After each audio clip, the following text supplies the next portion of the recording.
We all aren't activists, but the activists say what needs to be said so that those of us that may be more collaborators can take action.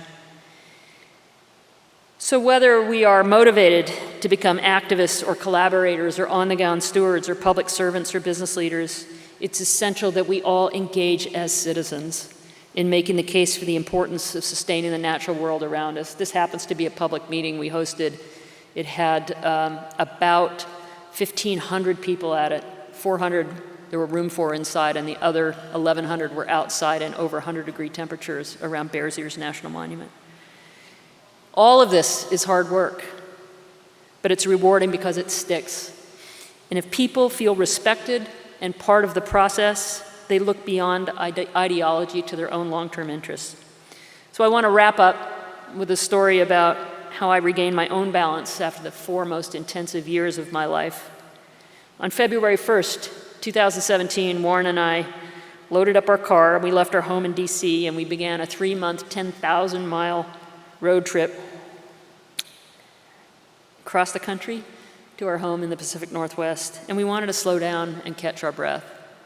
So we started by going south. It was February, right? That was a smart choice. Not too many people here in Chautauqua probably in February. We immersed ourselves in the African American journey, from enslavement to emancipation, Reconstruction, and the Jim Crow era. We met people who are working hard on the fight for civil rights, which is very much still ongoing. This is in Birmingham. I like to say we did handbrake turns at brown signs, dropping in on national wildlife refuges, historic sites, and other public lands.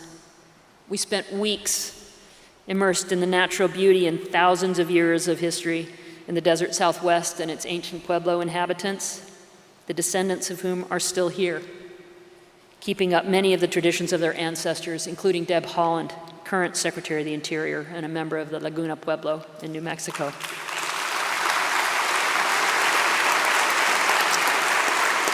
So there were 60 sites we visited in all, and we concluded our immersion at Bears Ears National Monument, special place that I referenced earlier that President Obama protected, then President Trump unprotected, then President Biden reinstated.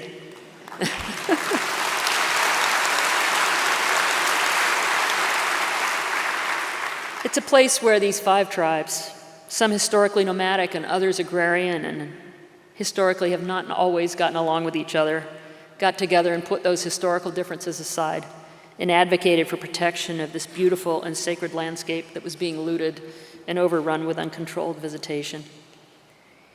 We hiked with a guide into cliffs where dwellings were artfully built many hundreds of years ago, leveraging the benefits of winter sun and summer shade and access to water, where granaries were built to store corn through the winter.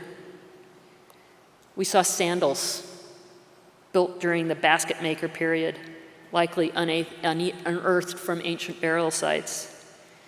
They were beautifully crafted about 1,200 years ago. We saw another pair of sandals, 400 years newer, coarsely woven. Why were they 400 years newer? Because the art of weaving and fine basketry for carrying water had given way to a new innovation, pottery. There's so much to learn from how people lived in harmony with the landscapes and how they continued to innovate, to live within their surroundings, just as we need to do today. Our trip was also an opportunity to reflect on our nation's journey and how we shape a path to the future that is economically successful and environmentally sustainable, a future that we're proud to leave to future generations, and where biodiversity and wildlife can continue to thrive alongside a growing human population, because even if we don't understand it, it's true, we need them. Public lands and natural places are going to play a starring role in the United States, and we are blessed to be in a good place to start. So I want to conclude by encouraging each of you to think about your own gifts and talents and how you can be part of the solution, reconnecting people to the natural world and respecting the role the natural world must play in our collective future. And as I learned over the last decade, if you're not at the table, you're on the menu. Your voices are more important than ever today, and I encourage you to speak up, to vote, obviously, but to make sure your elected officials know where you stand, to thank them for their service, because it matters. And perhaps more importantly, most importantly, take the children in your life and in your communities into the outdoors, especially those who may not have had the opportunity. Let them explore, let them play, unlock their curiosity, and teach them what you've learned about the wonders of nature, because they will become tomorrow's elected officials and activists and scientists and public servants, farmers, fishers, workers, business people, and the volunteers who will shape our future. And their experiences will help shape where nature and the environment fit in, just as my early experiences shaped mine, and I suspect happened to you too.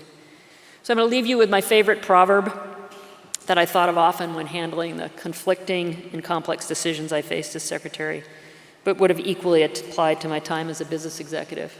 We don't inherit the earth from our ancestors, we borrow it from our children.